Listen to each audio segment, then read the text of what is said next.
Brian Preston, the money guy. So let's talk about how you use Roth accounts. Now, the first thing, because I do want to give power and weight to how good we think these products are. So I'll start it off with a very odd question. Bo, which of your two daughters is your favorite? Well, I can't answer that question. See, nobody wants to answer. And that's kind of might listen. If you ask a financial advisor which of your accounts is your favorite, it is kind of the same question. Which is your kids is your favorite? If you really squeeze us, we're going to confess to you that Roth, especially for you younger people, is our favorite. So we know that this is the teacher's pet, if you will. This is the one that you want to have the majority of your resources in. I will tell you something that I found very interesting, and this goes back to the 2008 or 2012 presidential election. It was disclosed in one of those presidential I know things exactly where you're going. that Mitt Romney had IRA assets that were millions and millions of dollars. And I was sitting there thinking, man, if he had the Roth 401k option on those, I mean, it was a very large number. I think it was like over $100 million. Because remember, he did private equity type stuff, so it's very common that these private equity guys, they go in and, fix bad companies or companies that are struggling. So he probably got multipliers on his things. But it was always intriguing. So I always thought about that is that how should you use this and could you do something is that tax-free growth is truly phenomenal. And Bo, why is that tax-free growth so powerful? Yeah, because if you think about it, let's say that you are someone who saves in a traditional 401k and you build up to where you have $1 million at the time that you retire. And that sounds fantastic, but your $1 million inside of a 401k or inside of a regular IRA isn't actually equal to $1 million, because for every dollar that you want to pull out to go spend, to go pay for living expenses or whatever the case may be, you have to pay a small portion of that to taxes. So if you were to assume just a flat, like 25% tax rate, $1 million is really only equal to $750,000. Right. That's kind of the mathematics there. I say only. Yeah. Still a nice number. $750,000.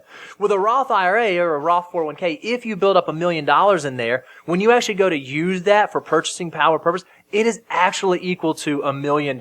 So the compounding interest of your dollars earning dollars don't have the same weight on them that traditional 401k or traditional IRA assets have on them.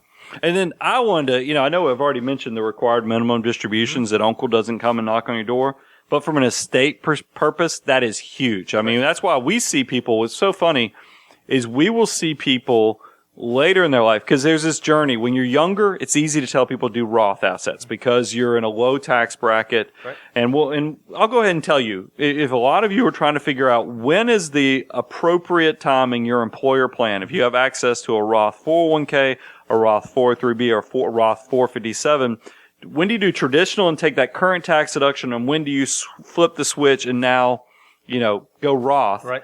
I will tell you, typically you want, if you're younger, meaning you could get that huge multiplier effect of compounding interest, do the Roth. But also you have to pay attention to where your income tax rate is. So even with the new 2018 tax rates, I think for a single person, it's around $150,000 of taxable income, meaning that once you make over $150,000, you probably have to go look at that tax deduction because you're getting into the greater than 22% tax rate.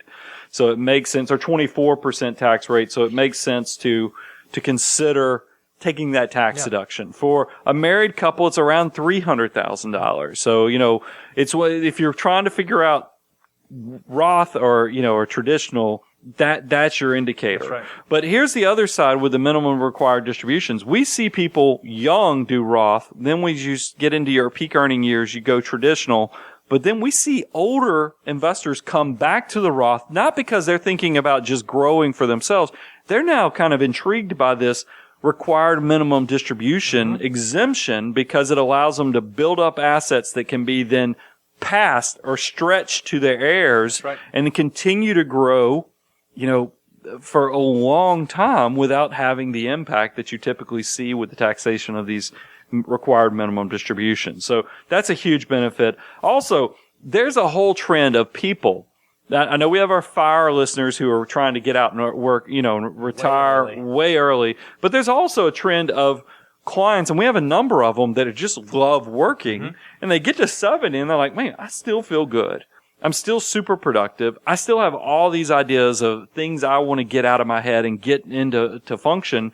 You can do it with a Roth IRA. Right. You know, most people don't realize with a traditional IRA, once you reach 70 and a half, you can no longer make contributions to them. That is not the case with Roth IRAs. You can still contribute. There's no age discrimination with them. So long as you have earned income.